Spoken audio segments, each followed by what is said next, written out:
छठी मैया के ऊंची नीची घटिया ओह पर चललो ना जाए, ओह पर चललो ना जाए।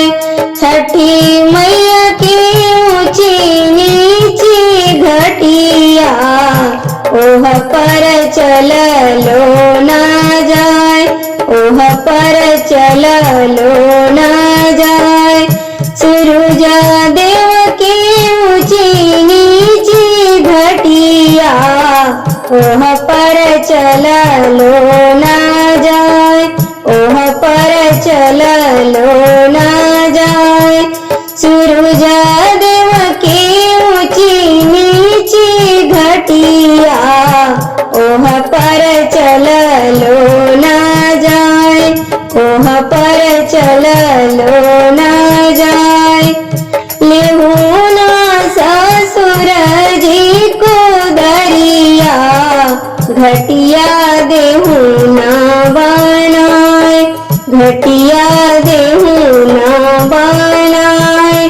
लेहू ना ससुर जी को दरिया घटिया देहू ना बनाए, घटिया देहू ना बनाए। लेहू ना भसुर जी को दरिया घटिया देहू ना बनाए, घटिया देहू ना बनाए। लेहू ना पिया जी को दरिया घटिया देहू ना बनाए, घटिया देहू ना बनाए।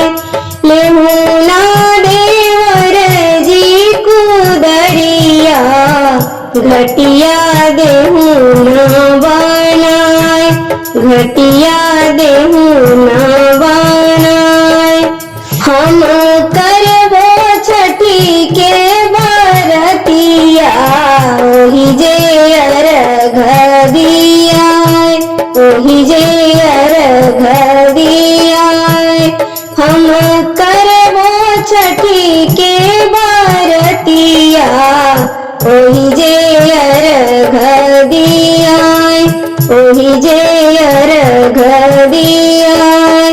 सांझे के देबो अर्घिया भोरे भोरे मंगबो आशीष, भोरे भोरे मंगबो आशीष। सांझे के देबो अर्घिया भोरे भोरे मंगबो आशीष, भोरे भोरे मंगबो आशीष।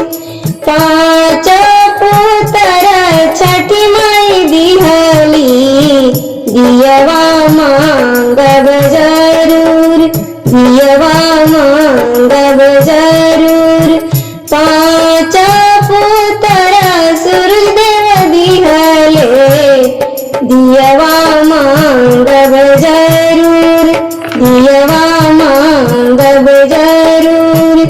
नैहर में भाई रे भतीजवा ससुर भरल परिवार, ससुर भरल परिवार।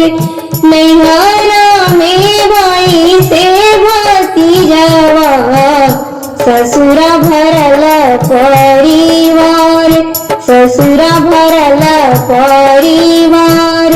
अपना के मंगिना सोहगवा जन्म जन्म हावत, जन्म जन्म हावत। अपना के मंगिना सोहगवा जन्म जन्म हावत, जन्म